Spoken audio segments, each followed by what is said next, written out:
Years ago, the great screen actor Jimmy Cagney was working with a young actress that was about to be fired. He went to the director and said, "Let me talk to her." And he walked over to the actress and he said, "Look, it's simple. You walk in the room, you plant your feet, look me in the eye, and tell the truth." The logo of the X-Files is "The truth is out there." The truth is out there. I'm going to paraphrase. The truth is in here. You're about to hear the truth. I'm an actor. My name is John Cipher. For 7 years, I walked through the door, planted my feet, and tried to tell the truth as Chief Daniels on Hill Street Blues, as General Craig on the hit sitcom Major Dad. I was 2 years on Dynasty, year on Knots Landing. I've done 5 afternoon soap operas, 12 Broadway shows, and 20 films. One of the Broadway shows I did was the great musical Man of La Mancha on Broadway. I was Richard Kiley's original understudy. I sang the words to dream the impossible dream, to fight the unbeatable foe, to bear with unbearable sorrow, to run where the brave dare not go. I'm here to introduce your host this morning, Dr. Steven Greer. He's a man who is running pell-mell where the brave dare not go. He was an emergency room physician. In fact, the director of emergency medicine at a major hospital in North Carolina. 3 years ago, he sat his wife and his 4 daughters down and said, "I've been doing this part-time, running after the truth, for 7 years now. Now I'm going to do it full-time." He walked away from all that money to pursue the truth.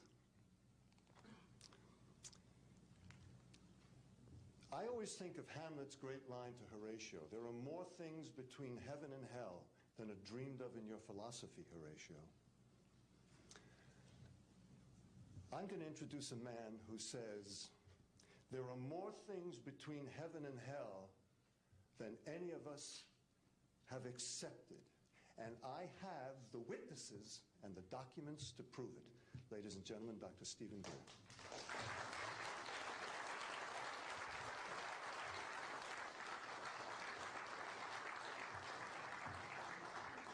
Thank you very much, John. Members of the press, the American public, and people of the world. We are here today to disclose the truth about a subject that has been ridiculed and questioned, denied for at least 50 years. The men and women who are on this stage and the some 350 additional military intelligence witnesses to the so-called UFO matter and extraterrestrial intelligence can prove and will prove that we are not alone. I would like to thank Sarah McClendon, who is with us today, the famed White House correspondent, for her sponsorship of this meeting. Thank you very much, Sarah.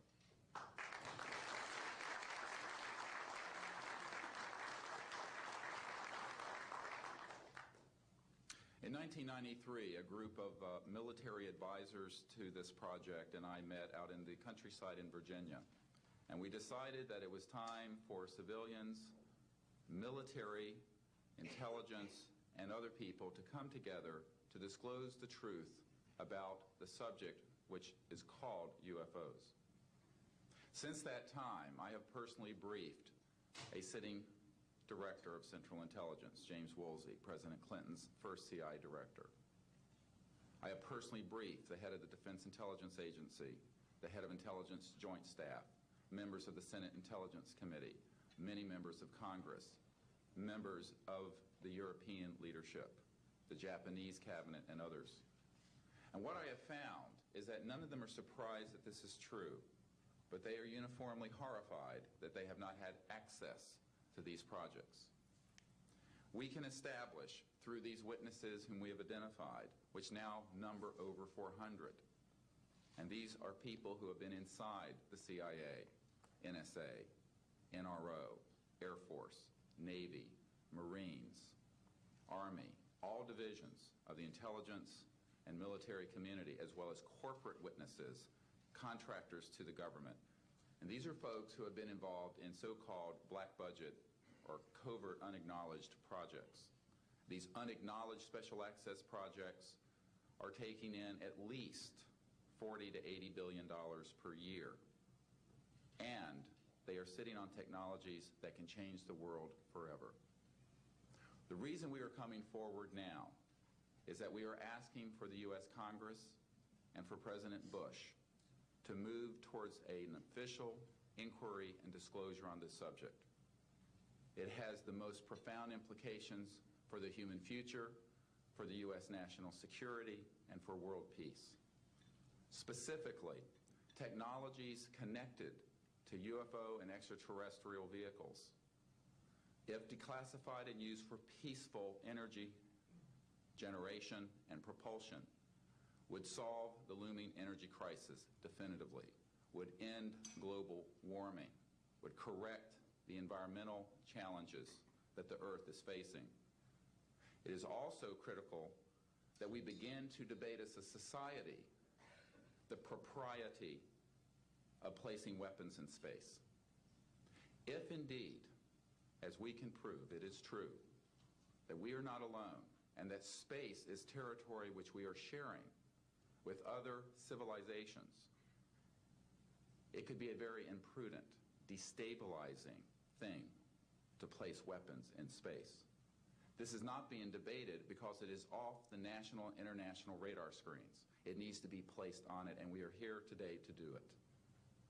We can establish through this testimony that these objects of extraterrestrial origin have been tracked on radar going thousands of miles per hour, stopping and making right-hand turns, that they use anti-gravity propulsion systems, which we have already figured out how they work in classified projects in the United States, Great Britain, and elsewhere, that these objects have landed on terra firma, at times have been disabled, and have been retrieved specifically by teams within the United States, that extraterrestrial life forms have been retrieved, and their vehicles have been taken and studied thoroughly for at least 50 years. We can prove through the testimony and documents that we will be presenting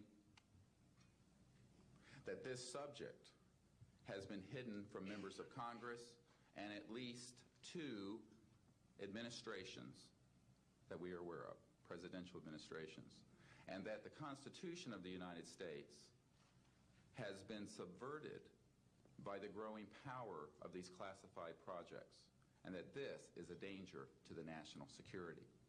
There is no evidence, I wish to emphasize, that these life forms from elsewhere are hostile towards us, but there is a great deal of evidence that they are concerned with our hostility.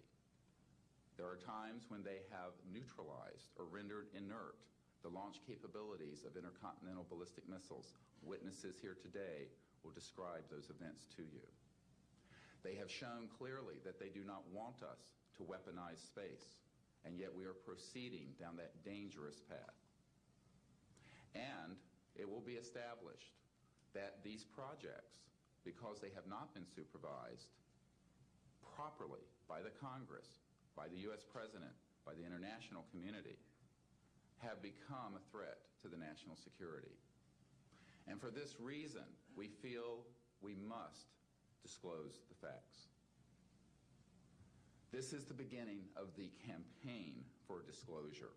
And in a memo that I wrote to President Bush last week, I've stated that this campaign will persist until our goals are met, and they are as follows: that we have open, honest hearings on the subject in the U.S. Congress, that there be a permanent ban on the weaponization of space or the targeting of any objects of extraterrestrial origin, that there be a full and complete study of classified technologies connected to this subject to see how they could be properly declassified and applied for peaceful energy generation so that the world may get off of fossil fuels in enough time to prevent greater ecosystem damage, or war over the looming energy crisis, which is sure to sweep the Earth in the coming decade. This is a matter of the most pressing import. It has been ridiculed, yes. I know many in the media would like to talk about little green men. But in reality, the subject is laughed at because it is so serious. I have had grown men weep who are in the Pentagon, who are members of Congress, and who have said to me, what are we going to do? Here's what we will do. We will see that this matter is properly disclosed, and these courageous witnesses, the first 21 of over 100 that we have already interviewed on videotape, have stepped forward to speak the truth.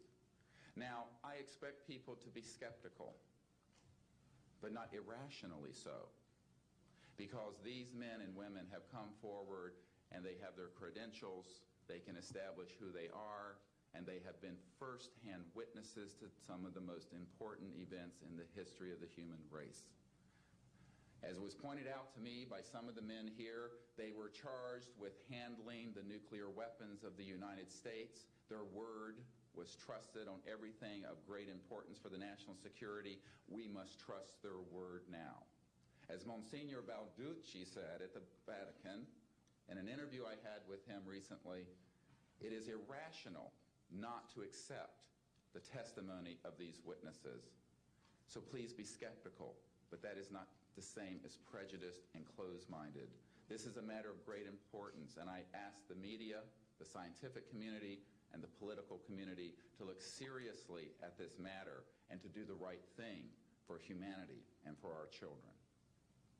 We have available for the media and for members of Congress a nearly 500-page briefing document with transcripts from dozens of these top-secret witnesses. We have a 4-hour videotape summary. It's not a commercial product, I'll warn you, from this project of the 120 hours that we have in interviews so far. They've been boiled down to 4 hours, and it's available for the Congress to review and for the major media to review. We can establish that this subject is real and has tremendous significance for the human future.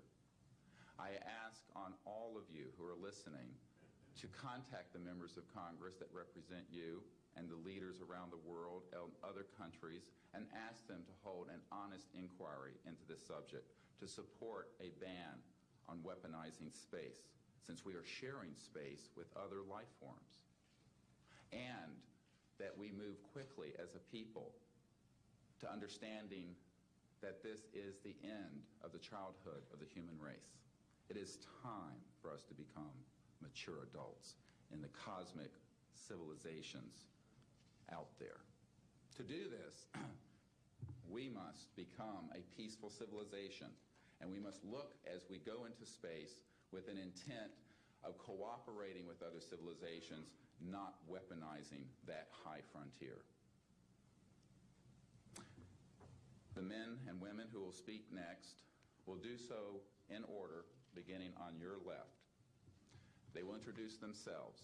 I ask for the media to refrain from questions until each witness has spoken briefly about who they are and what they have personally been involved with or witnessed in their government, military, or government-connected careers. At the end, we will have questions. All of you may ask questions for as long as we can stay here, and we will provide you with all the information that you need. So we will begin now with the first of our witnesses, Mr. John Callahan.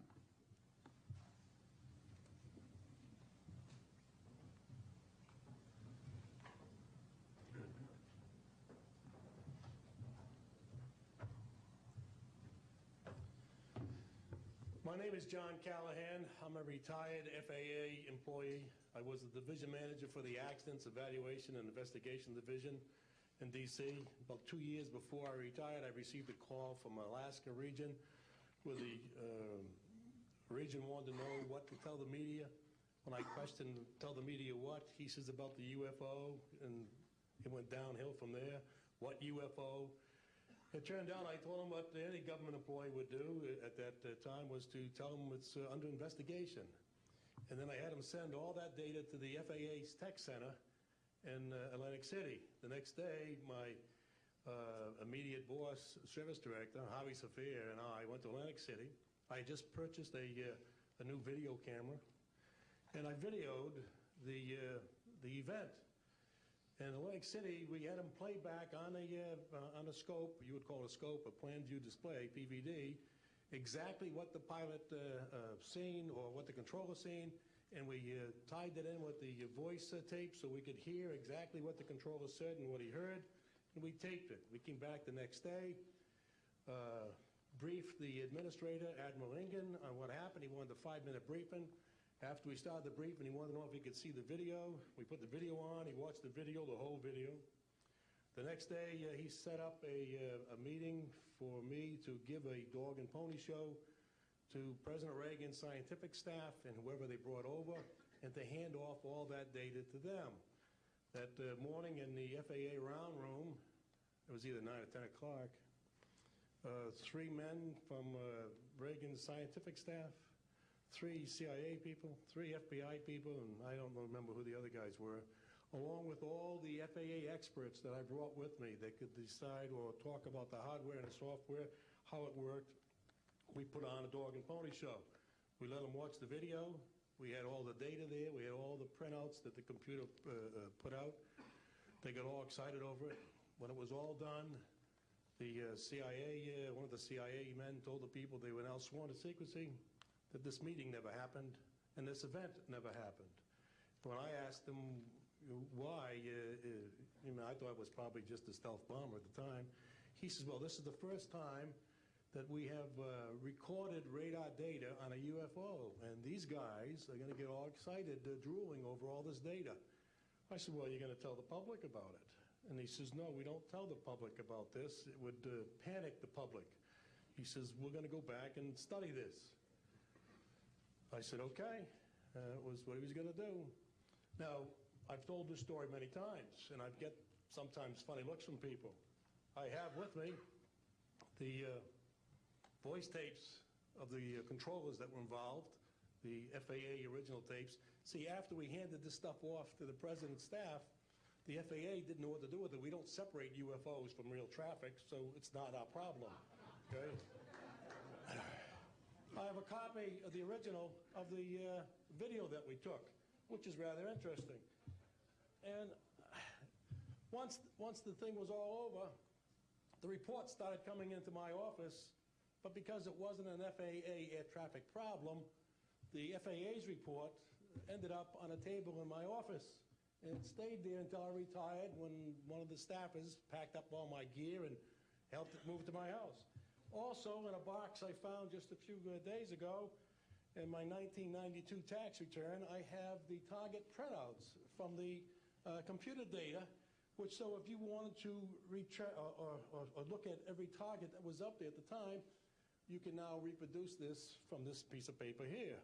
And it's called the UFO incident, Japan 1648, I believe the number was, that happened on November the 18th, 1986. I'm prepared to go to Congress, to swear before Congress that everything I've told you people and everything that is here is the truth. Thank you.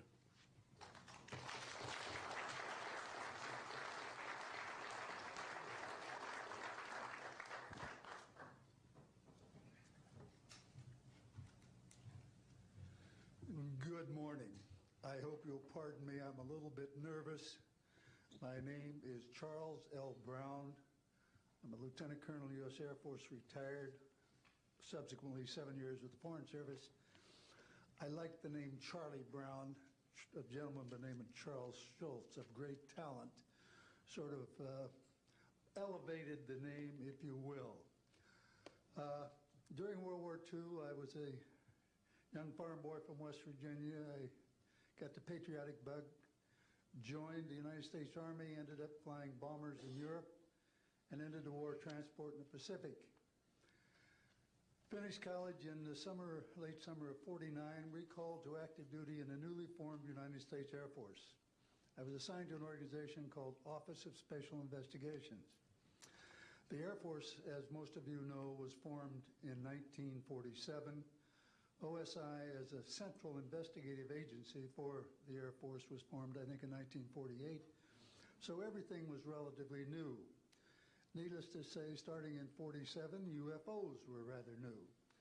The Air Force Intelligence, or Air Technical Intelligence Center was at Wright-Patterson Air Force Base, and I had my office in a building adjacent to it. And our organization was the worldwide investigative agency for the Air Force for any unidentified flying objects. This lasted for about 2 years. The project name was known as Project Grudge. It was a predecessor to a project known as Blue Book, which Ed Ruppelt headed. During my experience with it, I would collect the data from, I didn't collect it, it was sent into my office. I analyzed it. As a pilot investigator, I was able to offer some bits of advice to the Air Technical Intelligence people. Now, you might visualize a massive office, but as I recall, we had a first lieutenant, a secretary, and a technical sergeant. That was the essence of Project Blue Book when it started, or Project Grudge, Blue Book, and expanded somewhat. During the review as an analyst of these various documentary reports, if you will, or documents, I became clearly convinced that there was substance to what was being reported, in that we had ground visual, ground radar, airborne visual, and airborne radar confirmation of some of these sightings. The individuals who made the sightings were everything from airline pilots, military pilots, police officers, some of the people that your lives depend upon on a daily basis. These are very reputable and credible people. I hope that the testimony here from very credible people will convince you of that and will further StevenGreer's disclosure project, in that pressure needs to be brought to bring this to the attention not only of the Americans, but of people all over the planet. These vehicles have been seen and confirmed all over the planet. I am willing to sign a sworn statement or testify to my judgment and to what I have observed. Such things do exist. Please believe me. Please believe those who follow me. Thank you.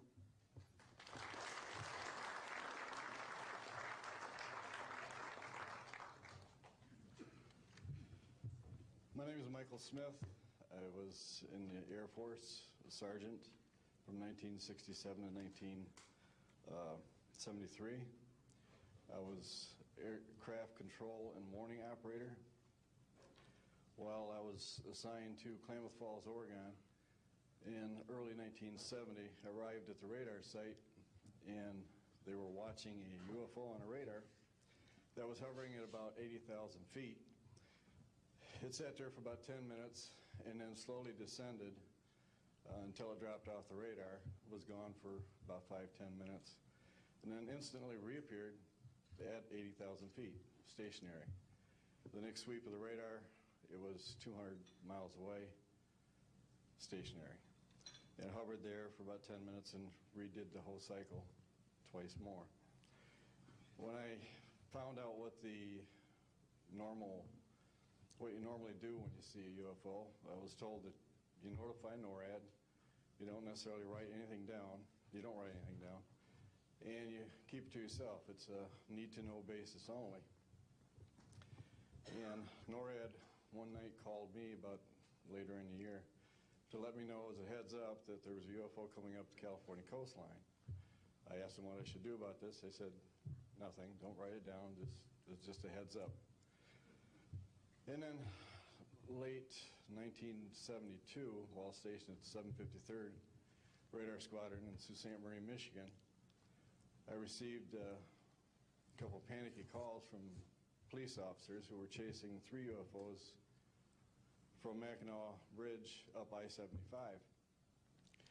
So I immediately checked the radar, confirmed that they were there, called NORAD, and they were concerned because they had 2 inbound B-52s going to Kinslow Air Force Base. So they diverted them because they didn't want any proximity of the two. And that night I answered many calls from the police department, sheriff's department and stuff. And my standard response was that there was nothing on radar. And I will testify to this under oath to a congressional hearing.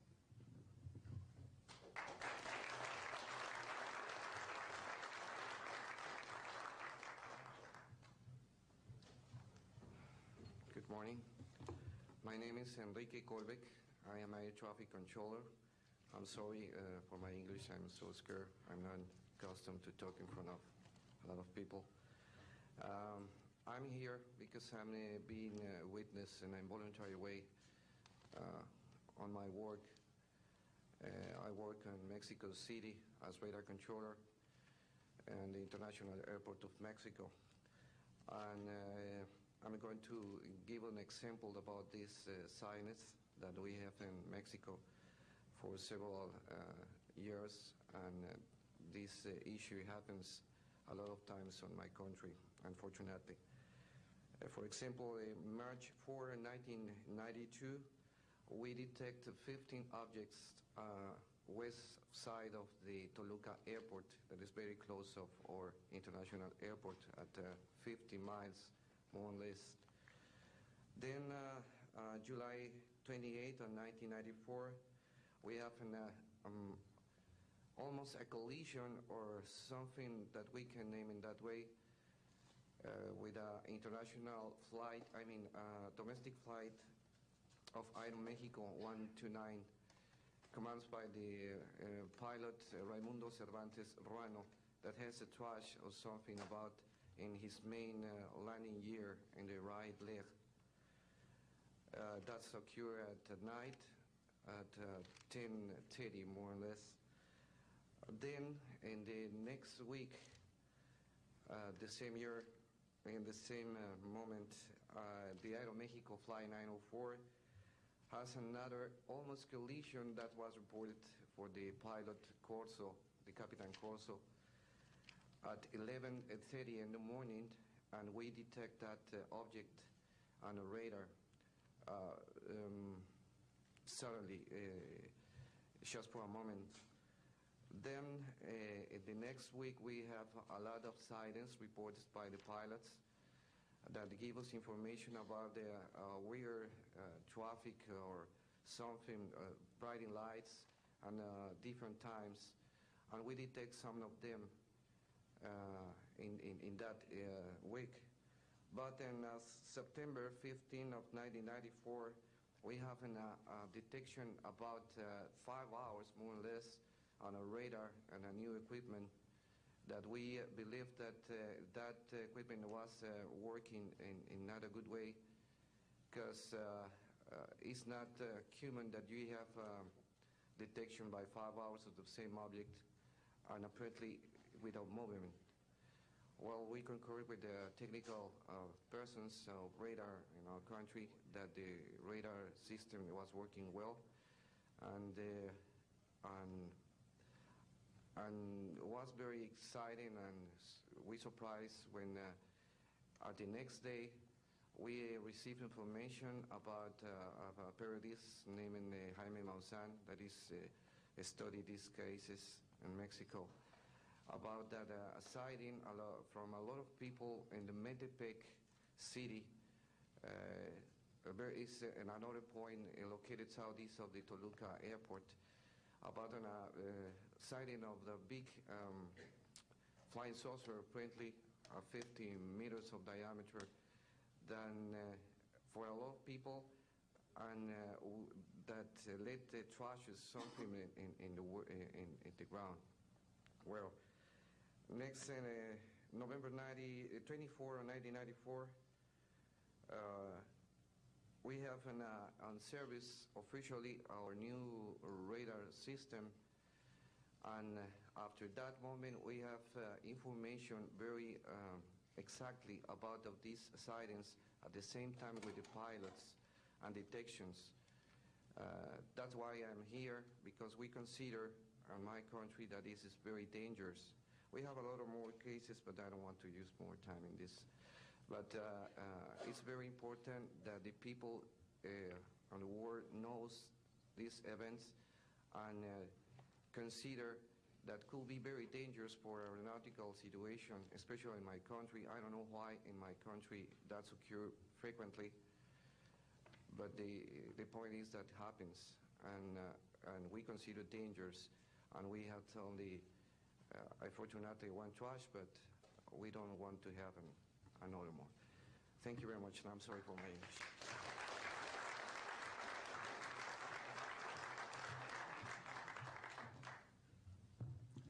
My name is Graham Bethune. I'm a retired Navy commander, pilot, had a top secret clearance.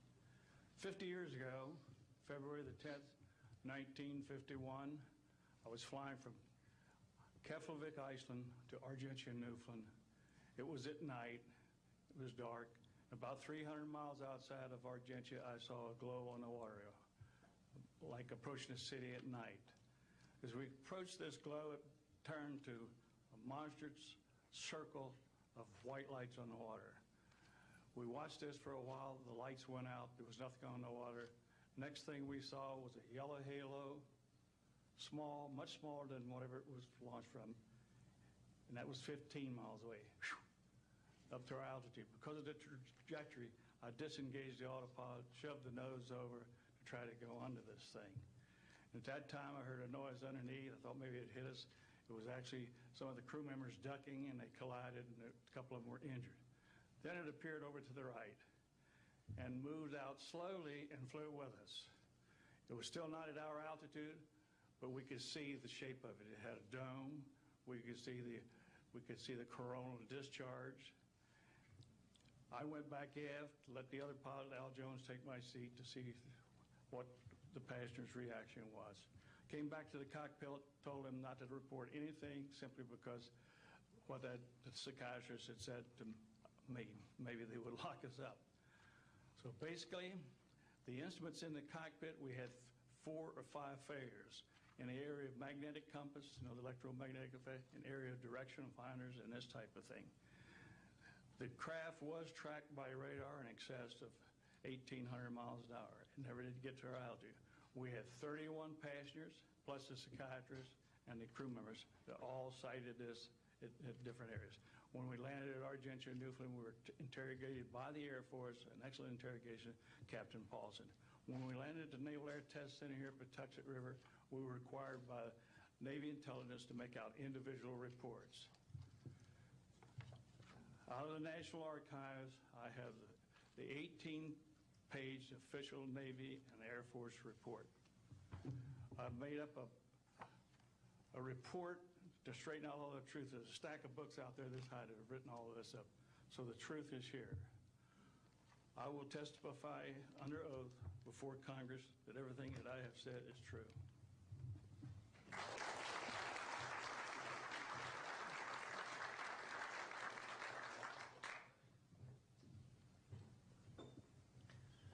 My name is Dan Willis. I was in the United States Navy. I held a top secret crypto level 14 extra sensitive material handling security clearance. I worked in the code room at the Naval Communication Station in San Francisco. In 1969, I received a priority message from a ship near Alaska that was classified as secret. The ship reported emerging out of the ocean near port bow, a brightly glowing reddish-orange elliptical object, approximately 70 feet in diameter, emerged out of the water, shot into space, traveling at about 7,000 miles per hour. This was tracked on ship's radar and substantiated. Years later, I worked at the Naval Electronic Engineering Center in San Diego for 13 years. The co-worker who I worked with worked at the NORAD facility.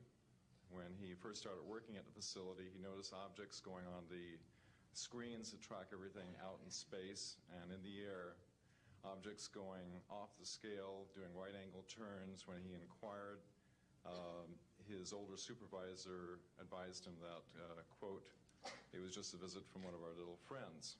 I thought this was a little unusual. These statements are true and willing to testify under oath before Congress. Thank you.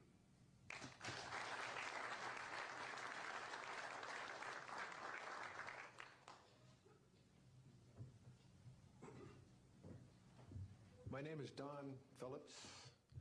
I was in the United States Air Force and had worked with certain intelligence agencies of the United States government.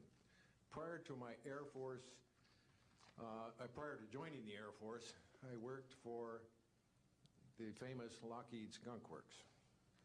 And I was working for them when I was attending college, and I worked for them in the capacity as a design engineer. It was one of my proudest moments of my life to work with a man by the name of Kelly Johnson. A lot of you might be familiar with that. It turns out that the models of aircraft that we were building, as you know, were all classified, were in the deep black, and that I came in on the end of the U-2 project. My main project was known later as the SR-71. The SR-71 had a predecessor. It had a special model built for the CIA, and that those models were one passenger, one pilot special aircraft in order to get from one place to another very, very quickly. Now these SR-71s, as we know them, the Blackbird, are the type of aircraft that are still classified in a sense as far as the altitude that it flies at and also the speed records that it holds. I'm very proud to say that this aircraft played a big part in helping to end the Cold War. The aircraft, the predecessor aircraft, there's strong evidence to suggest that perhaps these aircraft had a different role once in the air. Each pilot, and I know a few of them, each pilot had an assignment before they took off, okay? They learned about the assignment immediately prior to takeoff, and there's strong evidence to suggest that there was a dual role in that they were monitoring some type of traffic to and from planet Earth. This can be verified at a later point. I'll jump into my military experience. My first field assignment for the United States Air Force was at Las Vegas Air Force Station. And that was my first experience with Las Vegas, and I couldn't understand why people were being so excited about going to a place such as this, but I soon found out about a year later. Nellis Air Force Base is located there. Nellis is a major training center for different types of special aircraft and fighter aircraft, one of the premier training sites for pilots all around the world. However, when I learned that my assignment was at a radar site 50 miles out of town, up near Mount Charleston, I had no idea where I'd be, so finally in the daylight I was able to find the location and reported in 1965 for duty. In 1966, early in the morning, about 1 to 2 a.m., I was staying there on base, and our barracks were at about 8,000 feet. I heard a lot of commotion. You know, at that altitude, sound carries tremendously. And I thought, well, it's early in the morning, it's summertime, and it's very warm, and maybe I should get up and take a look. I didn't really want to, but I got up and took a look, walked up to the main road up near my office, which was the commander's office. I was on the commander's staff, Lieutenant Colonel Charles Evans. And I was saying, who's making all this noise? Who's making all this noise at this time of the morning? So when I got within about 50 yards of the 4 or 5 people that were standing there, one being the chief of security, they were looking up in the air, and I said, gee, their heads are all looking at the same direction. Well, I looked up to the west, northwest, and to my amazement, there were lights flashing around the sky, moving at anywhere from what seemed like 2,400 to about 3,800 miles per hour. Now, the fact that we're taking an estimate from a distance, we figured, well, this is quite something.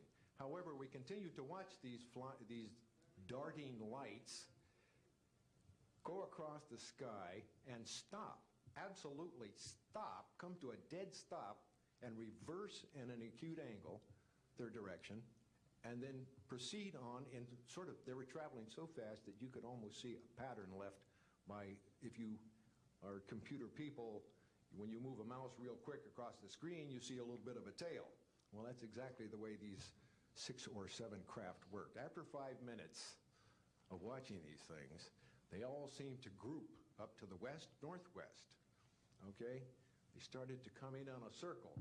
But what I would like to point out is that where they were putting on their display in the north-northwest sky, just directly east of that is what is known as Area 51. Area 51 is a AEC name, okay? Atomic Energy Commission. That was the old name for Atomic Energy Commission. We knew it as the Groom Lake Flight Test Facility in the Air Force. And it was where we tested our aircraft after we got the prototype made from the Skunk Works. So here are these, let's get back to the circle in the sky. What they did was coalesce and started rotating in a circle, and then they disappeared. Well, I thought, gee, this is something that we have to keep quiet, and that was verified by the Chief of Security. But we waited there and talked it over for a little bit, and it seemed like, I think it was an hour. Then came the radar people from the scopes, which were at 10,000 plus feet, came down for their dinner at 2 o'clock in the morning. And the first person off the bus was a good friend of mine, Anthony Kesar. He said, he was white as a sheet, and he says, did you see that?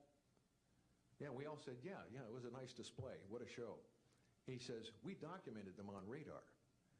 And he says, we didn't give them clearance. The standing order was let them fly through the radar beam. He says, we documented 6 to 7 UFOs. Now, we don't know who was guiding those, but they were certainly intelligent. And we don't know where they landed because they coalesced and disappeared.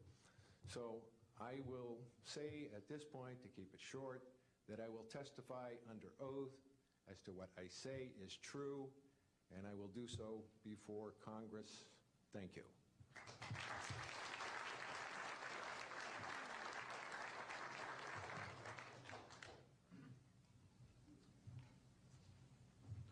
My name is Robert Solis.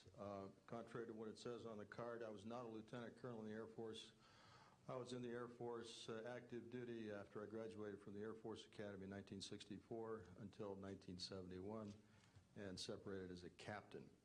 In March of 1967, I was stationed at Malmstrom Air Force Base, Montana, as a missile launch officer, Minuteman Missiles. On an early morning of March 16th, 1967, I got a call from my security guard, primary security guard upstairs. We had about 6, as I recall, flight security airmen upstairs. I was downstairs 60 feet underground in a capsule monitoring and controlling 10 nuclear-tipped Minuteman missiles. I got a call that morning that they were seeing strange lights flying in the sky. I disregarded that call, told them to call me when something more significant happened. I got another call subsequent to that call, and this time it was a more intense tone in the guard's voice. It was very clearly very frightened.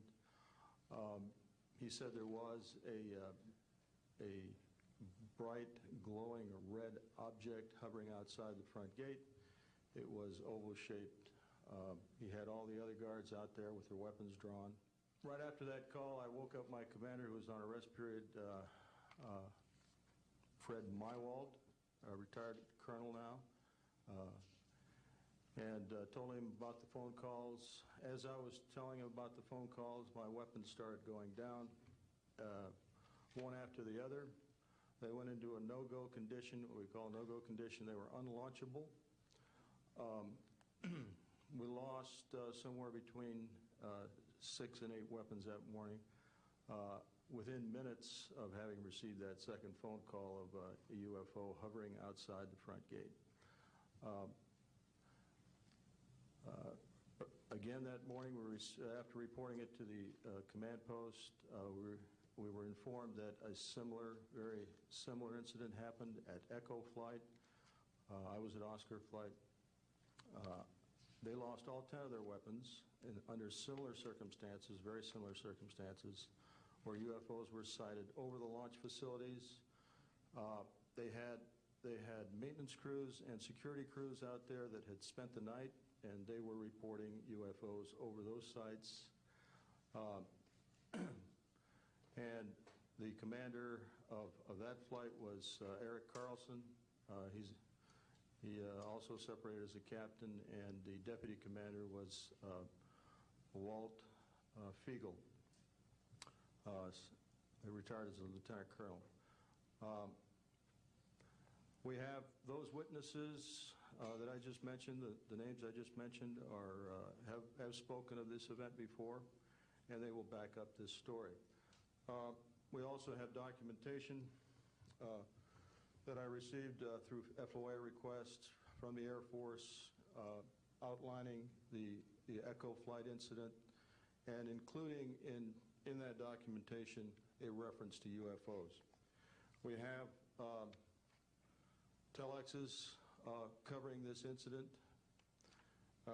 and in one telex it says the fact that no apparent reason for the loss of 10 missiles can be readily identified is cause for grave concern to this headquarters. This was from SAC headquarters. So we've got those telexes. I've got about 12 witnesses that'll verify parts of this story, including of a man who investigated the incident afterwards for the Air Force, and you'll hear a little bit more about that from the next witness. And also another guard that witnessed a UFO in that same time period, and another officer who retired a full colonel who had other reports of UFOs. Ancillary to that, excuse me, I've got the complete report on a Minot, North Dakota incident. That was Minot Air Force Base, North Dakota, which happened in August of 1966. Very similar UFOs sighted over missile silos, and also a UFO incident that was investigated by the Air Force immediately after our incident within a week. I'm willing to testify to the truth of all these matters that I've spoken about this in front of Congress under oath. Thank you.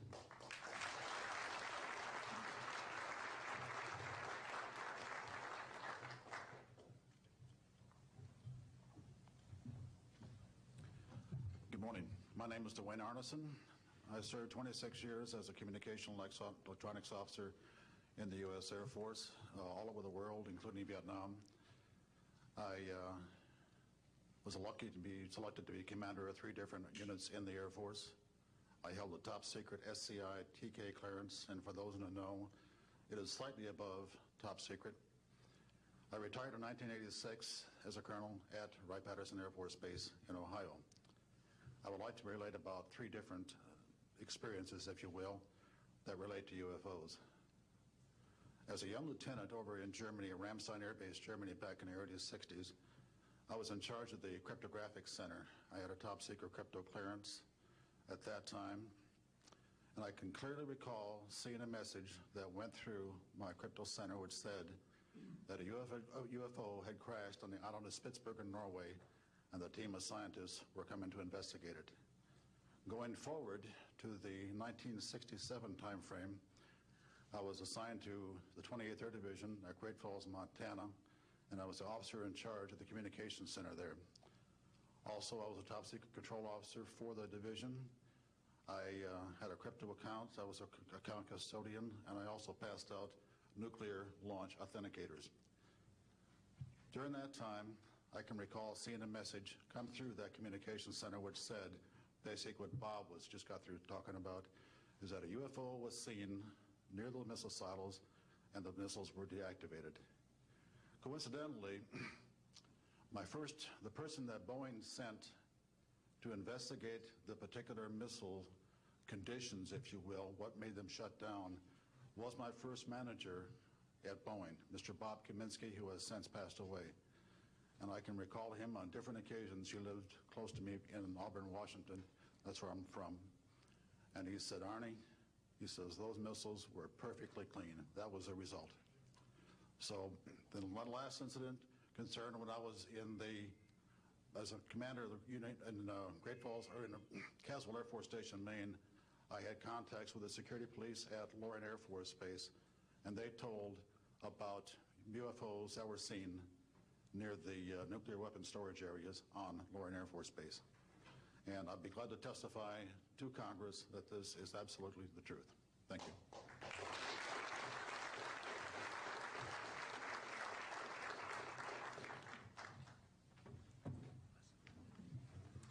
Good morning. My name is Harlan Bentley. During 1957 and 1959, I was a PFC in the United States Army, stationed north of Washington, D.C. on the Nike Ajax missile base close to Olney, Maryland. In May, this month of 1958, about 6 a.m., I heard a noise outside that sounded like a pulsating transformer. I sat up in my bunk. I looked out the window. I saw a craft heading for the ground and crashed. Pieces broke off of that craft, immediately took off again. So there's a lot more to that story, but I've got to speed this up. Now, the next night, I was on radar duty. I get a call from the Gaithersburg missile base. He says, hey, I got 12 to 15 UFOs outside 50 to 100 feet above me. So I asked him, I said, what does it sound like? He took his head mic off, held it out the van window, and said, here. And the same sound I heard the previous morning, except a lot more of them. So my radar was on standby, so I immediately turned it on and got the blip just outside the ground clutter. I marked it on my radar screen. And then for a few minutes later, all of a sudden they took off. As they took off, the sweep came around, hit the blip. When it came around, it hit it again. That blip was 2/3 away off my radar scope. In order to get that far at a constant velocity was 17,000 miles an hour. That was my first incident. 10 years later, by this time I received a Bachelor of Science degree in electrical engineering, and I was working in California. Now, I'm sorry that all I can say is I was somewhere in California working on a classified project that had nothing to do with my experience that I had there. As I was working, and it was like 2 or 3 in the morning, California time, I heard a Houston astronaut communication link, comlink. I didn't pay much attention to it until I heard the word bogey. Of course, my ears picked up immediately. An unidentified flying object of some sort, whether it's a craft, meteorite, or whatever, was on a collision course with that module going to loop around the moon. So basically, I listened for some time, and then I stopped and went back to work. And then I heard, there they go. In the astronaut world, some of you may not know this, there's a term called green turtle. And it used to be, I don't know if it is today or not, but it used to be is you're not allowed to use profanity over the net. And the first person that does that, whoever hears it first and says green turtle, that astronaut's got to buy that man and his entire family a dinner at the most expensive place at Cape Canaveral. Well, to end this real quick, one of them said, damn, they went off, the UFOs took off. He says, damn, that was fast. And somebody yelled, green turtle. And then he said another word, a synonym to crap. And then somebody else yelled, green turtle. And you could see him grit his teeth, as now he had to buy 2 expensive meals. And my particular experience, I will testify before Congress if necessary. and explain exactly what happened. Thank you.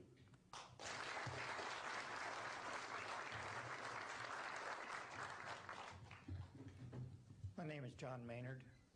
I'm a retired Army. I retired as a Sergeant First Class. For my entire 21 years of service, I held a top secret clearance. Compartmentalized at times to as high as TK, Omni, Crypto, and others. I had access to very, very sensitive documents. My testimony is basically two-pronged. One, I retired from DIA in 1980. And when as an administrator you take over an office, you take over everything and you sign for everything. And I signed for well over 2,000 documents. In order to sign and inventory those things, you have to read them. Not word for word, but basically I went through every document to make sure that it was complete. It was there as they told me, that when I turned my charge over to the next person, the same documents were there. So I got quite a good knowledge of what was going on in those documents, and believe me, there are many, many different references to UFOs.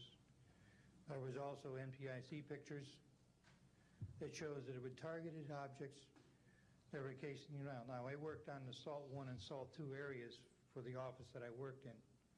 So we were taking pictures all the time for verification of nuclear disarmament.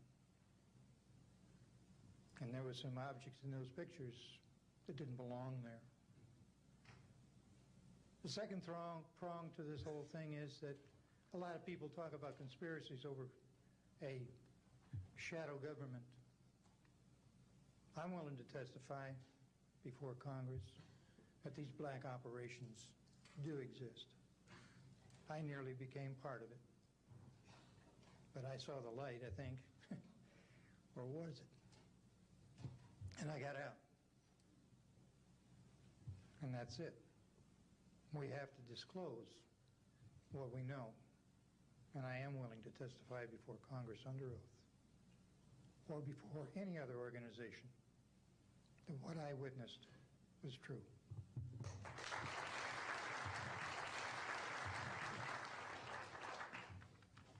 Good morning.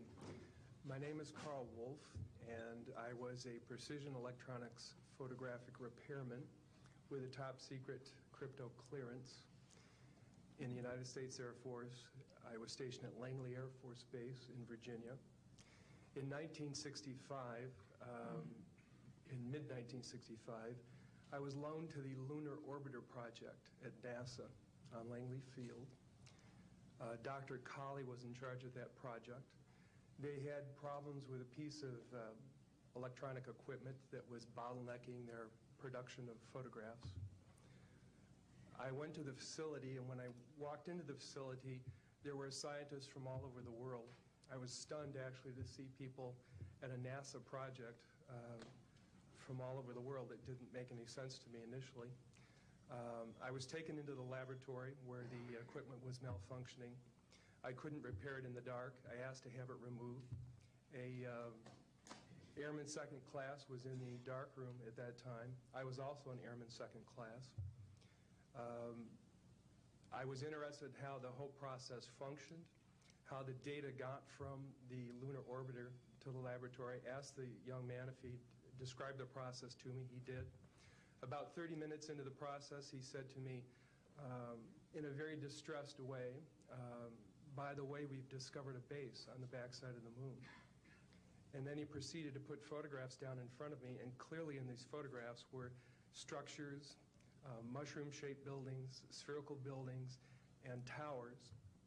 And at that point, I was very concerned because I knew we were working in compartmentalized security. He had breached security, and I was actually frightened at that moment.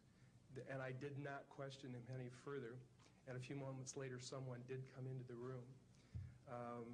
I worked there for 3 more days, and I remember going home and naively thinking, I can't wait to hear about this on the evening news. And here it is, more than 30 years later, and I hope we hear about it tonight. And I will testify under oath before Congress that what I'm saying is the truth.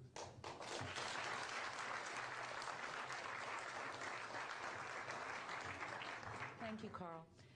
Good morning, everyone. My name is Donna Hare, and I worked at Philco Ford Aerospace from 1967 to 1981. During that time, I was a design illustrator, draftsman. I did the launch slides and landing slides, and also projecting plotting boards, lunar maps for NASA. We were a contractor, but most of the time I worked on site, excuse me, in Building 8. I had the opportunity to do extra work during downtime, which was between missions, and I walked into a photo lab, which was the NASA lab across the hallway. I had a secret clearance, which is not that high, but I was able to go into restricted areas, which this was. At the time, I was talking to one of the techs in there, and he drew my attention to a photograph, a NASA photograph. It had a dot on it, and I said, "What is that?" Well, he drew my attention to it, and I said, "Is that a dot on the emulsion?" And he said, and he's smiling, and he has his hands crossed, and he said, "Round dots on the emulsion don't leave round shadows on the ground." And this was an aerial photograph of the Earth, I'm assuming the Earth, because it had pine trees on it, and the shadows of the craft, or whatever it was, were in the same angle as the trees. And by its very nature, UFO, and I wanted to clarify that to a gentleman that was talking to me, means unidentified. So I did not know what this was. But I realized at this point that it's very secret, that it was kept secret, because I asked him, "What are you going to do with this piece of information?" And he said, "We always airbrush these out before we sell them to the public." So they're pesky little creatures appearing on this photograph they wanted to get rid of. After that, I decided I would ask questions to other people that work there. And I found that I had to ask them away from the site and not on site. A guard told me that he was asked to burn some photographs and not to look at them. And there was another guard guarding him, who was in green fatigues, watching him burn the photographs. And he said he was too tempted. He looked at one, and it was a picture of a UFO, and he was very descriptive. I can go into that later with anyone. He immediately was hit in the head, and he had a big gash in his forehead. He was knocked out, and he's terrified, so he would have to be protected. Another incident, I knew someone in quarantine with the Apollo astronauts. He told me that the Apollo astronauts saw craft on the moon when we landed, and that is what he told me. And he also was afraid. He said that the astronauts are told to keep this quiet. They're not allowed to talk about it. So I do want to let you know that I worked out there for a number of years, and I ran into this. So it's not something everyone knows that works out there for a long time. My boss didn't know about it. Some people that sat right next to me didn't know about it. It's very strange, because I don't know how they can do it, but they can let some people know about it and then others not.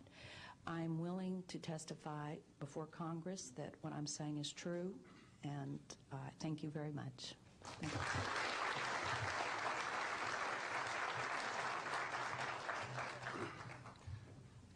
Good morning, ladies and gentlemen, and members of the press. My name is Larry Warren.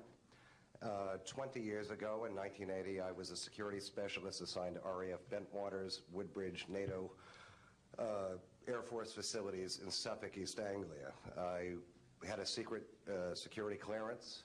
I guarded our backline nuclear weapons that were stored there at the time, without the knowledge of the people of Great Britain.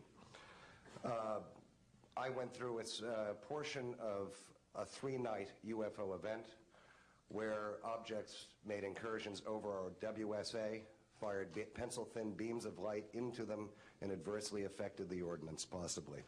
These objects were on the ground on 2 different nights. Potentially, there was another life form seen. This is an unpopular truth. These events were of extreme defense significance to not only Her Majesty's government, but this government as well, and they are still shrouded in secrecy. They are very complex. They are very vast. This is more about a human rights issue than just a UFO issue. 20 years ago, this room would be empty. I see a turn in history. This is history in motion, but unfortunately it's history with the security classification. I would be more than honored to swear under oath that I experienced what I did, I saw what I saw, These events produced not only, after numerous denials by this government, a memo by Lieutenant Colonel Charles Holt, our deputy base commander, which reads like science fiction. It also produced, years later, an on-site audio tape he made as these objects performed their feats and did what they did and violated airspace. These events are of extreme defense significance. I hope my brothers in arms that went through these events will be given immunity at some point and be able to join us here. It is an honor to share the stage with all of these people. And I think for all our children, my son Dennis, God bless you, son, we can change the world. You're heroes for being here also, and I will testify in front of Congress if asked to. God bless. Thank you.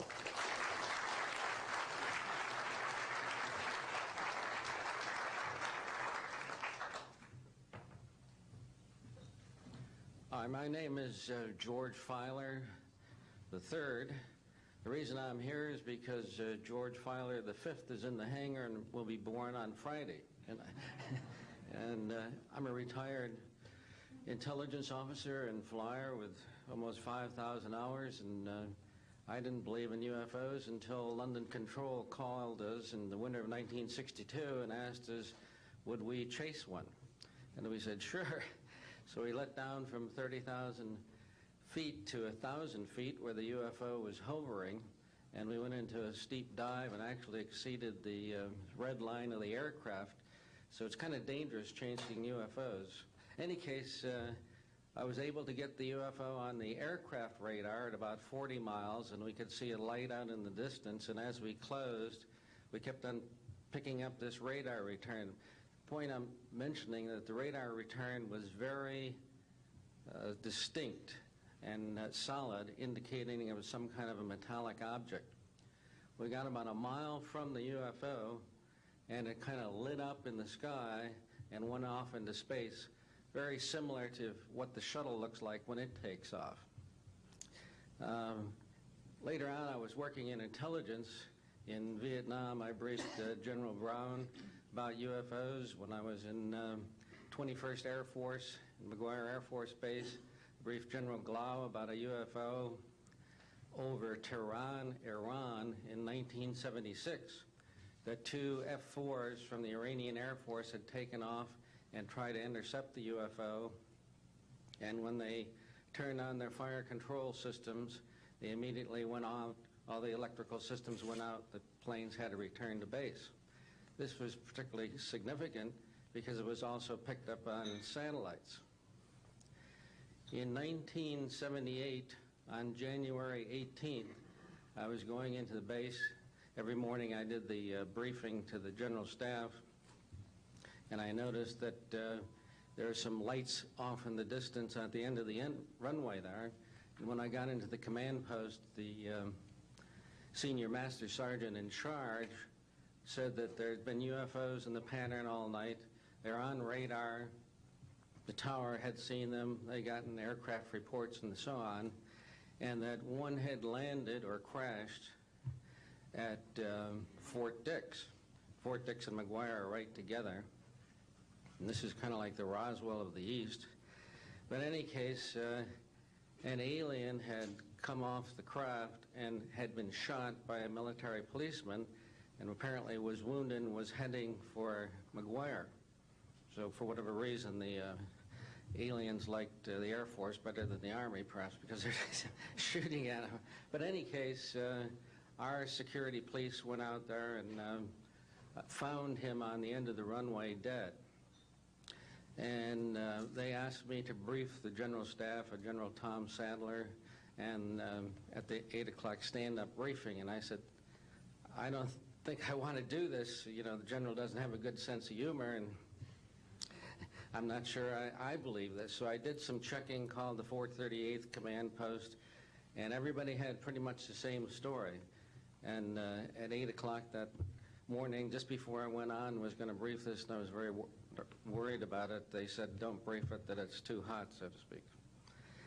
That's pretty much my story, and I'm prepared to tell the story in front of Congress, and it is the truth. Now, because of this, I've stayed interested in UFOs, and I'm the Eastern Director of the Mutual UFO Network. And between the National Reporting Center and Peter Davenport and the MUFON, we get 100 reports a week on average of people from all over the United States that see these things regularly. And if you start checking, they're out there and they're low, and people are seeing them all the time. And these are highly qualified people, all of whom essentially give us the reports by email. Thank you.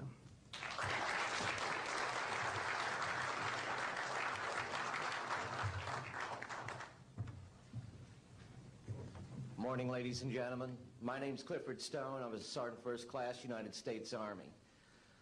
I had a secret clearance with nuclear surety. I could get the clearance that I needed to do whatever it was that was necessary for me to do at the time on special operations when I was called in on those. What I'm referring to here is that I was involved in situations where we actually did recoveries of crashed saucers, for lack of a better term, debris thereof. There were bodies that were involved with some of these crashes, also some were alive. While we were doing all this, we were telling the American public there was nothing to it. We were telling the world there was nothing to it. I'd like to go into detail on some of the cases, about the nuts and bolts cases right here, but I will be available if you have any questions concerning my involvement in this. You can talk to Dr. Greer to arrange for me to get to talk to you. But the whole situation is, we've set back, we've told the American people that there's no such thing as UFOs. I've been involved where we have recovered these objects. We know them to be of extraterrestrials. In 1969, I had an event that happened to me while I was stationed at Fort Lee, Virginia. We went to Indiantown Gap, Pennsylvania. That would be my first exposure to any time that we would be recovering an unidentified flying object. When we went there, we already had people that was already in the facility. We were a backup team, which was supposed to be NBC because there was supposed to be some nuclear materials that was on board this craft.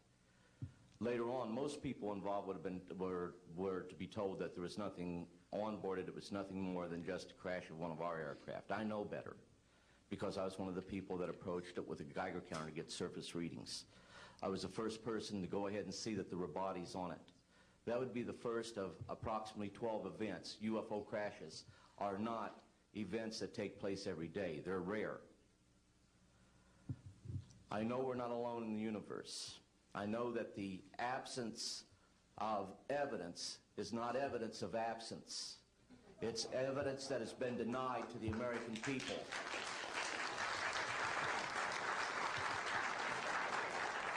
I stand before you today in my almighty God, and I tell you this.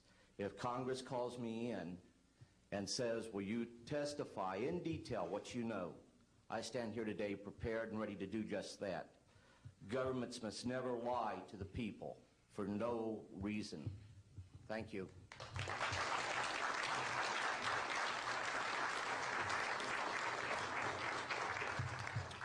Good morning.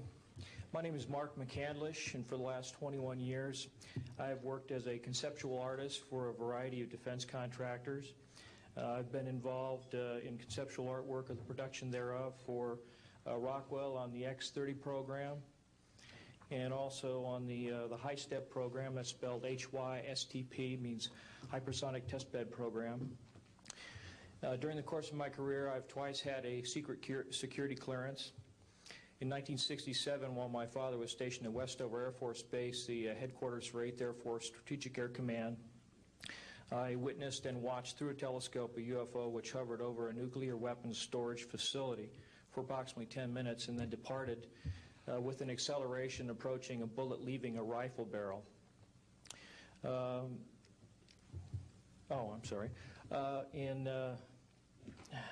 1988, in November, a college buddy of mine, an associate by the name of Brad Sorensen, informed me that he had personally witnessed 3 flying saucers at a very large hangar at Norton Air Force Base during the course of an air show that was held on Saturday, November 12, 1988. I subsequently called my congressman from that district. I called his office. This was Congressman George E. Brown, Jr., who at the time was the chairman of the Congressional Committee on Space Science and Advanced Technology. I naturally assumed that since this presentation that Brad talked about was for top military brass and certain congressional individuals, that his office must have coordinated this with the local Air Force Office of Public Affairs. A male staff member in Congressman Brown's office not only confirmed the exhibit, but the fact that there were 3 discs at that exhibit.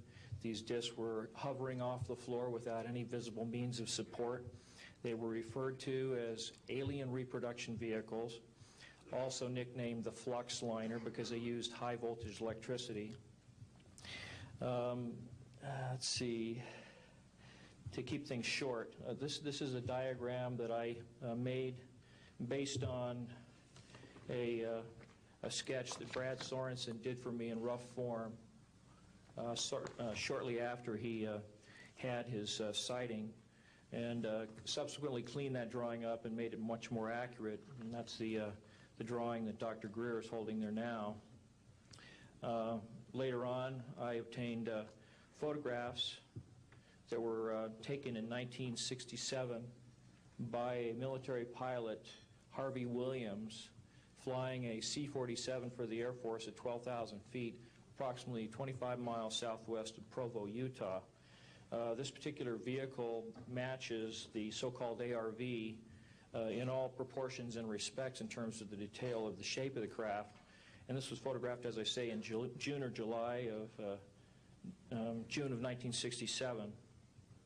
I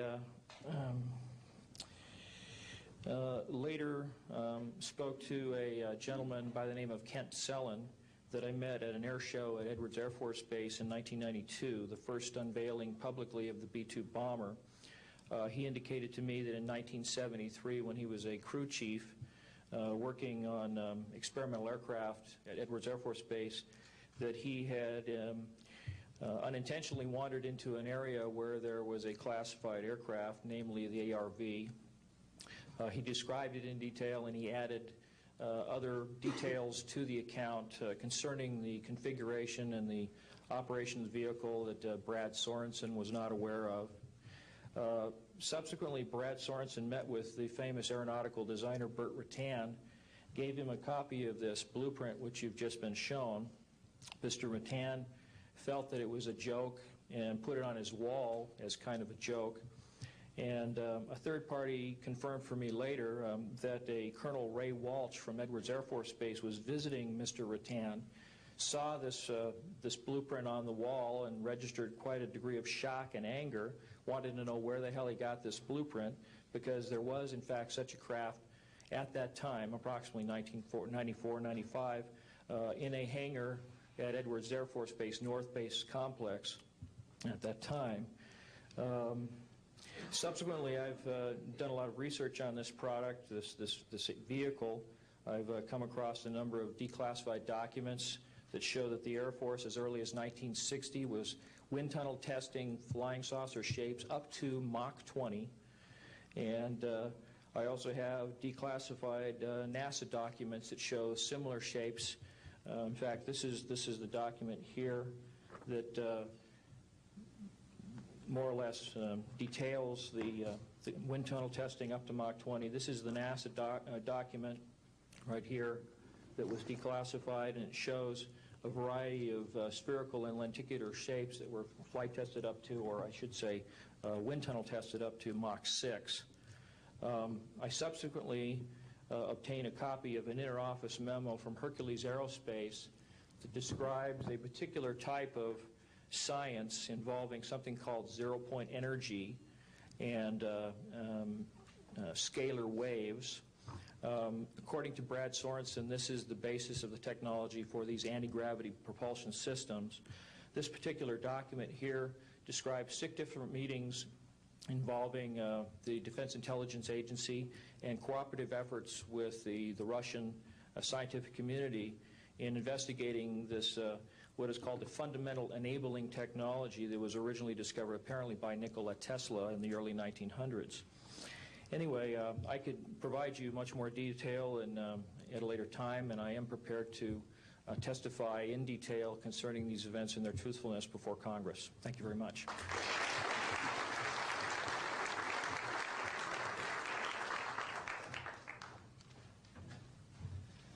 Good morning. My name is Daniel Sheehan. I'm an attorney and serving as general counsel to the Disclosure Project. I'm a 1967 graduate of Harvard College in American Government Studies and Constitutional Law, and a graduate of Harvard Law School. And I served as general counsel and one of the co-counsel for the New York Times in the Pentagon Papers case, and was involved in briefing and arguing the case in front of the United States Supreme Court, giving permission to the New York Times to publish the classified documents, the 47 volumes of the Pentagon Papers. Subsequent to that time, I served as special counsel to the office of F. Lee Bailey as one of the trial counsels when we represented James McCord in the Watergate burglary, and got Mr. McCord to write the letter to Judge Sirica to reveal the Watergate burglars' relationship to the plumbers unit in the White House at that time. Subsequent to my service in that case, I went back to Harvard to the Divinity School to study Judeo-Christian social ethics and public policy. Did my master's work and PhD work there, and became general counsel for the United States Jesuit headquarters in Washington, D.C., assigned to the National Social Ministries Office and their public policy office. It was there in 1977 that I was contacted by Ms. Marcia Smith, who was the director of the Science and Technology Division of the Congressional Research Service. She asked to meet with me, and I met with her, and she informed me that President Carter, upon taking office in January of 1977, held a meeting with then the Director of Central Intelligence, who was George Bush Sr., and demanded that the Director of Central Intelligence turn over to the President the classified information about unidentified flying objects and the information that was in the possession of the United States intelligence community concerning the existence of extraterrestrial intelligence. This information was refused to the President of the United States by the Director of Central Intelligence, George Bush Sr. The Director insisted that the President, in order to have access to this information, needed to have clearance to contact the Congressional Research Service, to contact the United States House of Representatives Science and Technology Division, to have them undertake a process to declassify this information, because the DCI suspected that the President was preparing to reveal this information to the American public. The Congressional Research Service Science and Technology Division, under the directorship of Marcia Smith, was contacted by the House Science and Technology Committee and instructed to undertake a major investigation of the existence of extraterrestrial intelligence and the relationship of the UFO phenomenon to this. I was contacted by Ms. Smith and asked, in my capacity as general counsel to the United States Jesuit headquarters, National Social Ministry Office, to see if we could obtain access to the Vatican Library, to obtain the information that the Vatican had with regard to extraterrestrial intelligence and the phenomenon of the UFOs. I pursued that with the permission of Father William J. Davis, the director of the national office, and we were refused access as the United States Jesuit order to the information in the possession of the Vatican Library. When I reported this to Ms. Smith, she then later subsequently asked me to participate in a project, which I can go into some detail during the question and answer period or later to individuals, pursuant to which I was given access to, as a special consultant to the United States Library of Congress Congressional Research Service, to the classified portions of the Blue Book project of the Air Force. At that point, it was in 1977, approximately May of 1977, I went to the Madison building of the United States Library of Congress. There was no one in the building at that time. It was brand new. I was directed to a basement office where there were two guards at the door and a third sitting at the table, who took my identification, verified that I'd been designated as a special consultant to the Congressional Research Service of the United States Library of Congress, and was admitted to the room. I thereupon found photographs some dozen photographs of what is unquestionably an unidentified flying object on the ground that had crashed and plowed a furrow in a field of snow, and it was embedded in an embankment. There were United States Air Force personnel surrounding this craft, taking photographs of the craft. And one of the photographs, I could see that there were some symbols on the side of the craft. And so I proceeded through the photographs and found a close-up photograph of these symbols. I'd been instructed that I was to take no notes and had to leave my briefcase and all my identification outside of this room, but I had brought with me a yellow pad. And so what I did is I opened up the yellow pad and refocused the overhead camera onto the same size as the cardboard backing of the yellow pad, and I physically traced the copies of the symbols on the side of this craft, closed the yellow pad back, put the microfiche back into the canister, reclosed the box that I had, and I said, it is time for me to leave. And I took this and proceeded to leave the office, at which point the security guards stopped me, and one of them said, "What is that you have there, Mr. Sheehan?" At which point I handed the yellow pad to him, and he flipped through all the yellow pages and never found the copy that I had. And so I took that with me and brought it to the United States Jesuit headquarters, had a meeting with the staff, with Father William J. Davis, reported this to them, was authorized at that time by the United States Jesuit headquarters to make a report to the National Council of Churches and to request that the entire 54 major religious denominations of our country undertake a major study of extraterrestrial intelligence, which they declined to do. I was subsequently asked to deliver a 3-hour closed-door seminar to the top 50 scientists of the Jet Propulsion Laboratory of SETI, the Search for Extraterrestrial Intelligence, which I did do in 1977. I'm more than happy to testify under oath to these details to the United States Congress, and would be happy to meet with any members of the press at that time. You may recall I also served as chief counsel to the Karen Silkwood case, in which we obtained the rulings in the Karen Silkwood case. I also served as chief counsel in the Iran-Contra case. It was the first one to testify before the United States Congress to the existence of the off-the-shelf enterprise of Richard Secord and Albert Hakim. I'll be more than happy to share the details of what I believe to be the relationship between this off-the-shelf enterprise and the secret government, which is concealing this information from the American public. And I am happy and proud to serve as general counsel to the Disclosure Project. Thank you very much.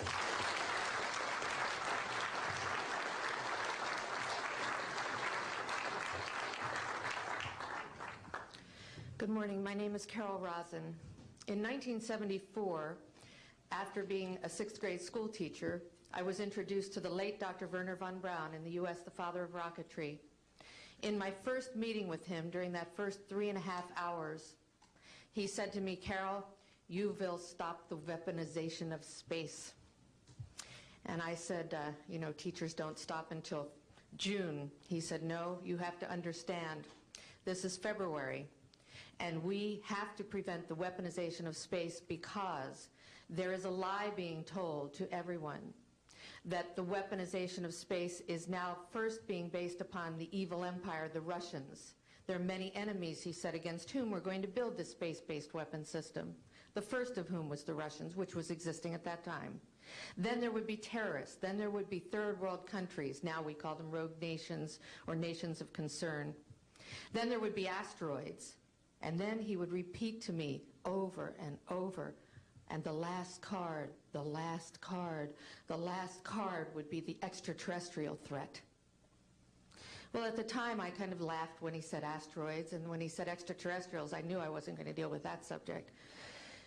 And now we hear on the news just today, this week, that they've slid in another enemy. Only this time we're going to protect our satellites. In other words, we have to have some reason to spend these trillions, to waste these dollars on a space-based weapon system, and they're all lies.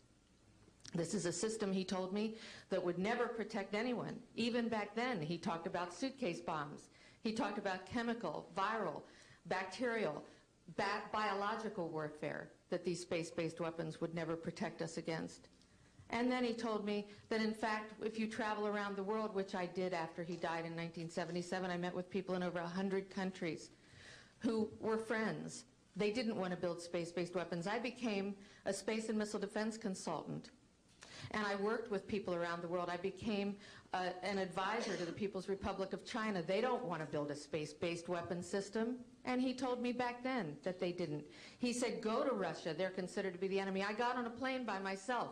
When I got to Russia, I had a list of people that I had read out of the newspaper. Chernenko was in office then. He was the only one I didn't get a chance to meet. They introduced me to everyone when I got there. And when I got back, I said, oh my Lord, this man is telling the truth. There is no threat. And I've been waiting until this day for 27 years, and I'm expecting the spin to happen, because he also explained to me that as a military strategist, as a person who worked on the MX missile, which I did later, he said, you will find that there is going to be a spin to find some enemy against whom we have to build space-based weapons. And now we should expect the spin, because he said part of the formula for the intelligence community is if they might have a weapon, then we have to consider that they do have these weapons. So now they do have these weapons, so now we have to build these weapon systems. And that's the formula, except that it's all based on a lie. And we have witnesses here today that have shown you that these extraterrestrial beings, that these craft that have come here are now not UFOs, they're identified flying objects, and we know that they have beings in them. And we have witnesses here who have told you that they can shut down our missile silos, they can stop a rocket going into space that's a test. We have witnesses here who have worked in the classified departments, who have the courage to come forward here to support what Wernher von Braun told me back in 1974 to 77.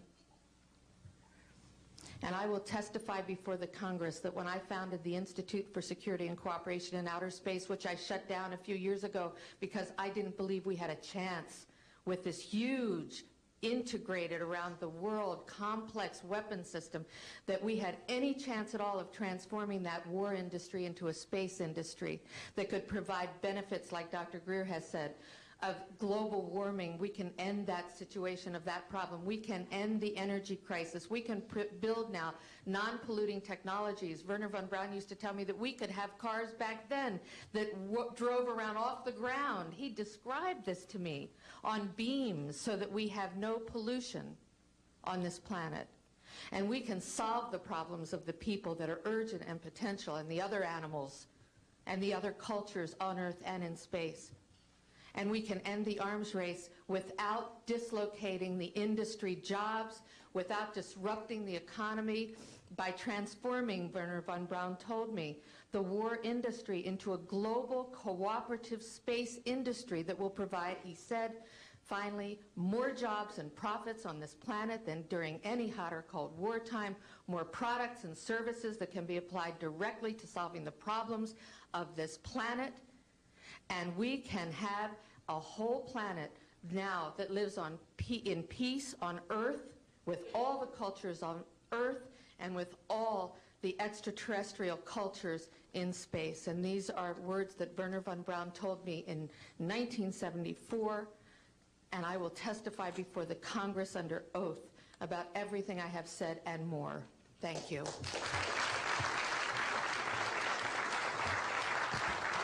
Thank you very much. I'd like to thank each of the witnesses and for your patience. We're running about 50 minutes late, and I do apologize for that. I want to emphasize that all of these witnesses each could speak for probably anywhere from 2 to 5 hours about what they have witnessed. We were trying to give you a snapshot. We have another 400 of these witnesses. I have carried this burden for 8 years. I'm now giving it to you, the American people and the people of the world, to take it forward. What I'd like to do now is open the audience for questions from the media. You may address them to me or to an individual witness as you deem appropriate. Yes, ma'am. Yes, Maribel Gonzalez with Reforma, Mexican newspaper. I have 3 questions. One is, Yes, I wanted to know if there are laws in this country that in some way allowed this kind of secrecy or not. And then I wanted to know if there's a need to change any kind of law.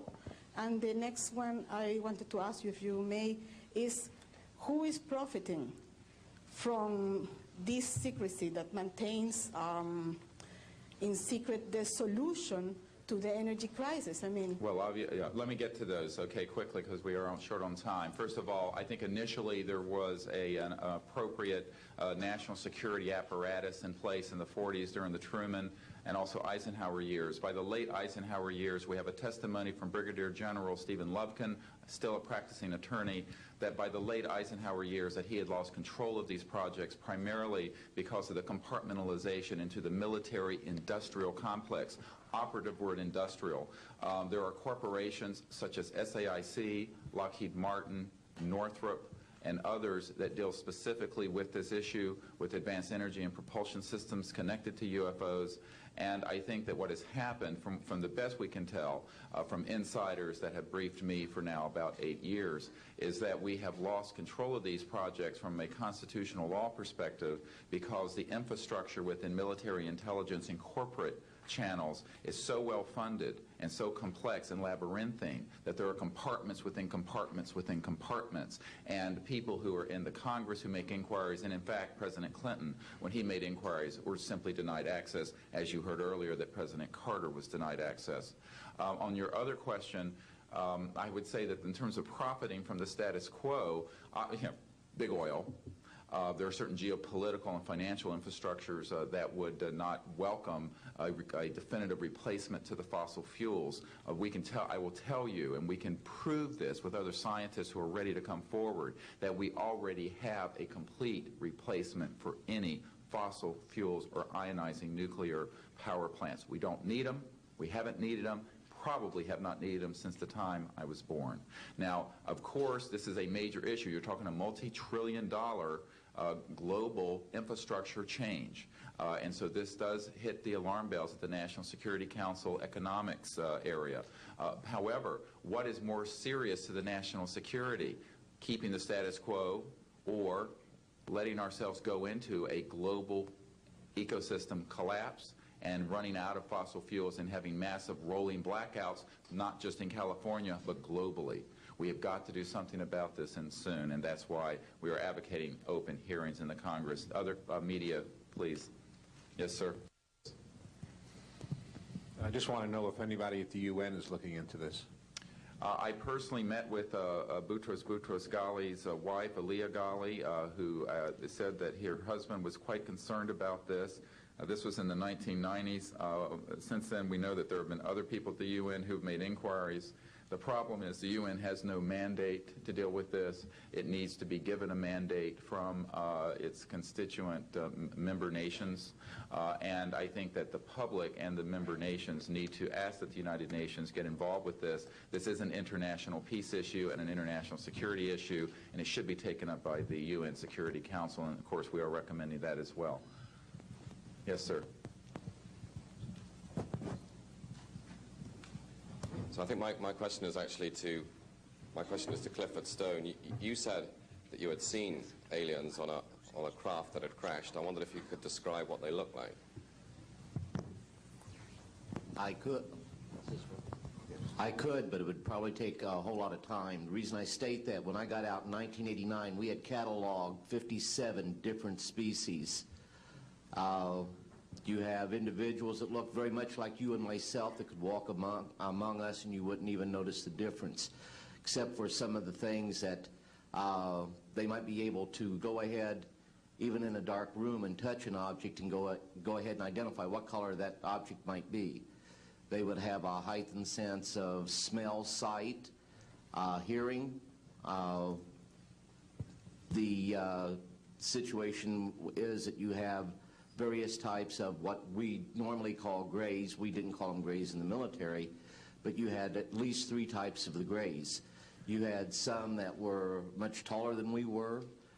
The unique thing that I'd like to point out for the most part is that the entities that we did catalog were in fact humanoid. Now this created a situation where the scientific community was trying to figure out why that would be the case, because you would expect that if life evolved on other planets, that they would take on some type of other being, so to speak, not necessarily look humanoid or be bipedal such as we are. But apparently, we got quite a few of the species out there that are humanoid in appearance, and that creates a question that yet has to be answered by science.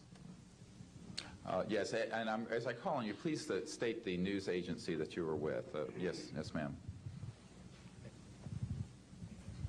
Deanne Divis with United Press International. Could you please address the vehicle that there was a drawing displayed of? Why would this vehicle be on display at an air show? What is the power source that you are asserting is going to be so very useful? And how can you determine that this vehicle is not something that is being developed, by a government agency? In fact, I think that was the testimony. This is an alien reproduction vehicle, and just to be clear, this means that it is based on advanced anti-gravity and zero-point energy propulsion systems. Those are the propulsion systems. They are being manufactured by a consortium of companies that include Lockheed Martin, Northrop, SAIC, and other corporations. They do have superluminal capacity, in other words, faster than the speed of light capacity. I think Mr. McCandlish and other witnesses that he's identified could go into more of the technical physics of it. I'm just a country doctor from Virginia, I tell people. I mean, really.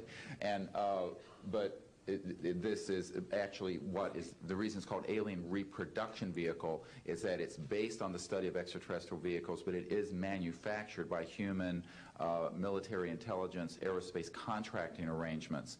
And this is very important. It means that we, Homo sapiens, have the ability to access this so-called zero-point field of energy, which is the ambient field of energy from which all matter and energy is fluxing, and can access that energy and generate all the power we need to run this planet without fossil fuels or pollution. Do you have any direct evidence, though, that this, I mean, we're talking about the same government that so appropriately named a snooper program Carnivore. So just because it's named the alien reproduction vehicle, considering the history and the questions that have been existing for such a long time about flying saucers, I mean, do you know, is there any direct reason to believe that this is actually derived from technology? Any of the witnesses who can attest to that? And how would this, a propulsion system, a rocket engine doesn't necessarily translate into electricity. Can you elaborate on that? Well, the first part of your question, I would say that the testimony of witnesses we have, some of whom are here, others that are not here, but they're in the briefing materials, is that we have studied specifically extraterrestrial vehicles which have been retrieved. The breakthroughs in that research have led to applications that have led to the building of this and similar anti-gravity devices.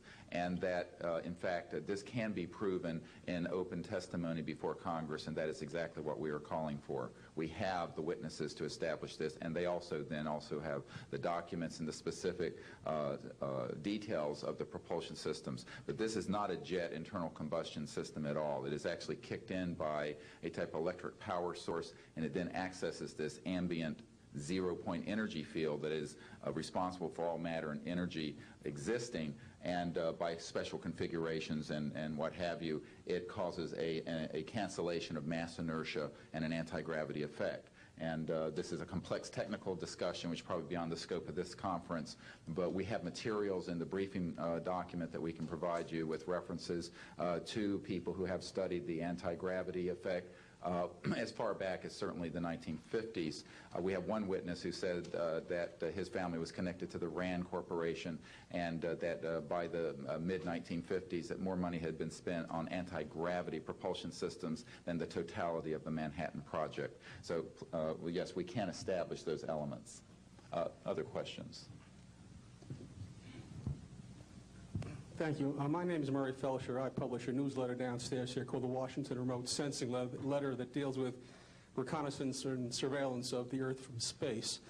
My question is this. Since 1972, with the launch of Landsat-1, and now with the launch of commercial space imagery, there are some archived, I would say, upwards of 35 million photographs of the Earth from space.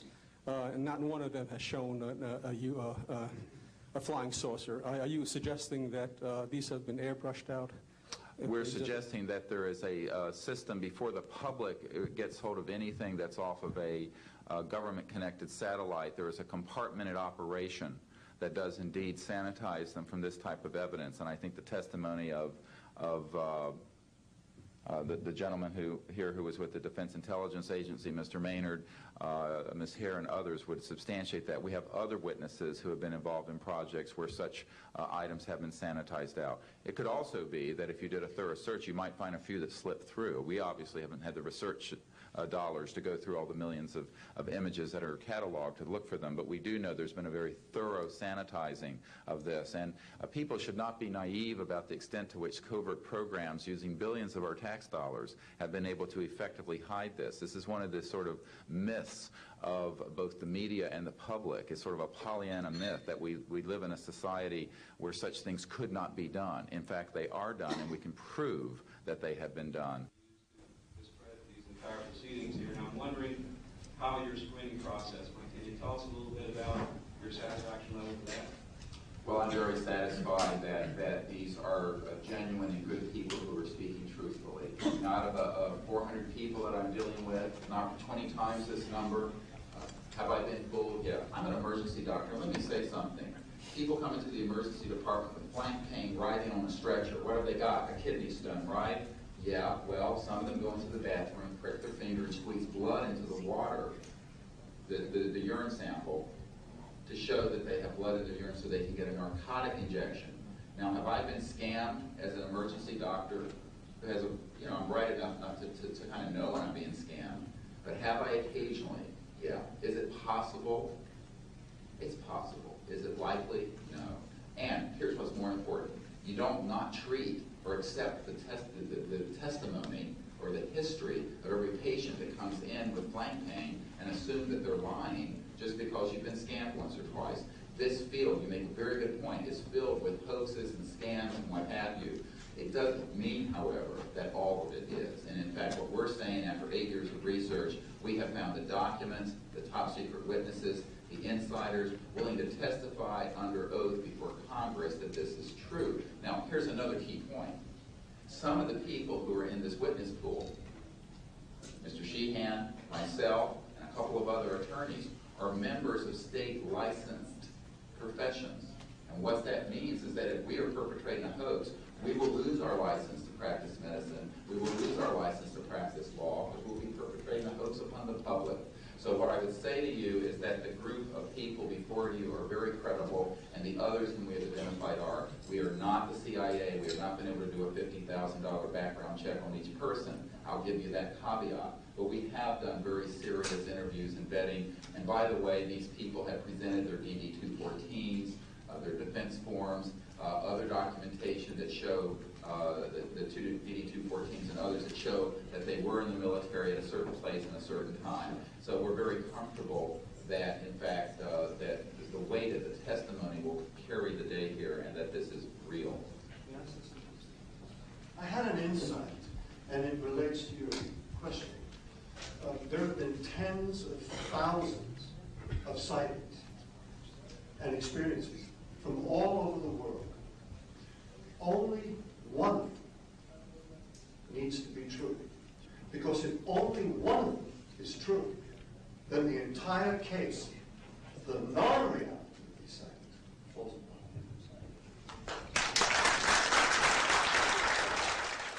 Such evidence out of the public domain, yes.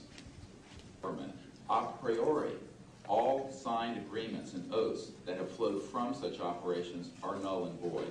What that means is, in legal theory, is that if it's an illegal enterprise, the agreements, those that are entered into as a result of that illegal enterprise, have no legal standing. So one of the things I would like to announce today is all of the men and women listening to this need to know they are free to speak. We are declaring all national security oaths on this subject null and void. They have flowed from illegal operations that has no standing constitutionally. My people, my mother's family, who fought in the American Revolution, were prisoner of war with the British to help found this country, did not fight and die to form the United States so that this kind of chicanery can go on. So these men are free to speak, and there can be no legal repercussions against them. We have legal counsel who will also support this theory, and we're taking this to other constitutional scholars. It is time for that game to end. It is time for a new era in the human experience.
Has also escaped the oversight of the president.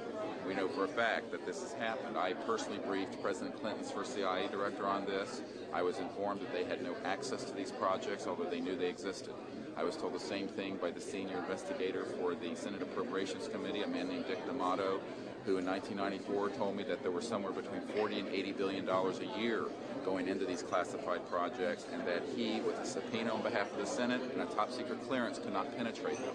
He told me these were the varsity team of all black projects, covert projects. So this is really serious stuff, and it brings into question, have we gone down the road that Eisenhower warned us about a little too far when he said, beware of the military-industrial complex, that it can escape the checks and balances of our democracy. And I think on this particular issue, it in fact has, and it's time for the Congress to represent the people in this regard and to reassert its oversight of these projects. One last question. When you talk about putting the checks and balances back into place, talk about the passion of these people, if you would. How confident are they? Well, they know what they saw. I mean, these are men ranging from Air Force and NRO officials to people who have been contract agents for the CIA to people who have been pilots in World War II and are heroes of our country, the greatest generation that Tom Brokaw talks about.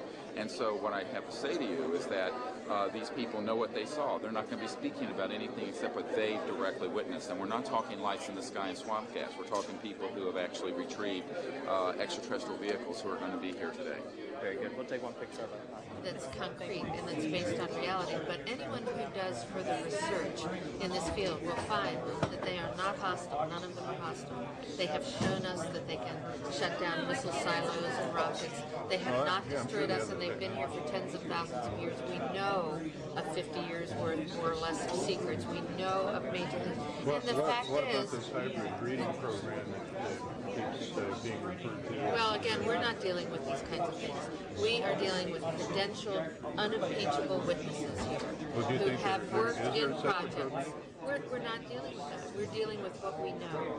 What we know is that these are not hostile entities. I don't know how to explain this to you except that people here, we're all still here.